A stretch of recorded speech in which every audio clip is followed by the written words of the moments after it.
தொப்பை குறைப்புக்கு இரவு ஏற்ற குருபாக குருவைத்தி உணவே மருந்துங்க. பவுன் ஃபுட்ஸுடைய மல்டி பர்பஸ் ஆட்டா 6 தானியத்தில் செய்வோம் இல்லைங்களா? அது என்னன்னு சொல்கிறேன். அதுக்கு முன்னாடி மற்றதெல்லாம் பாட்டு வந்துடுவோம். இதோ இப்போ நம்ம பார்த்துருக்கிறது கத்திரிக்காய், தக்காளி, உருளைக்கிழங்கு போட்டு செய்திருக்கிற அற்புதமான பஜ்ஜி, அவரைக்காய் சாம்பார் 2வது நாள் சொன்னது.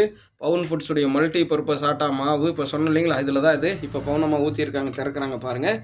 ரேஷன் கோதுமை, கொண்டக்கடலை, பாசிப்பயிறு, ராகி, கம்பு, சோளம் போட்டு ஸ்ட்ரீம் பாயில் பண்ணியிருக்கோம். ஹாய் சொல்லுங்கம்மா. ஹாய். இதோ இப்போ அதைத்தான் பவுனம்மா தயாரித்து கொடுத்துட்ருக்காங்க. நான் சாப்பிட்றேன் இரவு. சரிங்களா? 3 வகையான காய்கறி இதுக்குள்ளே இருக்குது, 6 வகையான தானியம் இதுக்குள்ளே இருக்குது.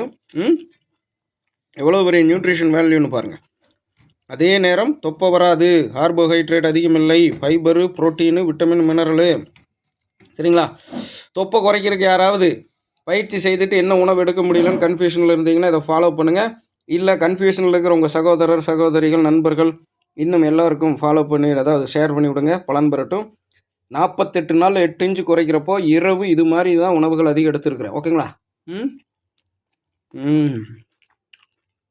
13 வருஷமாக எங்கள் ரிசர்ச்சில் நம்ம பாரம்பரியத்தில் இருந்த உணவுகள்லாம் ஏன் இன்ற காலகட்டத்துக்கு பலன் தராமல் போச்சுன்னு கண்டறிஞ்சு அதில் உள்ள குறைகளை நீக்கி தெறிக்க விட்டுட்ருக்குறோம்.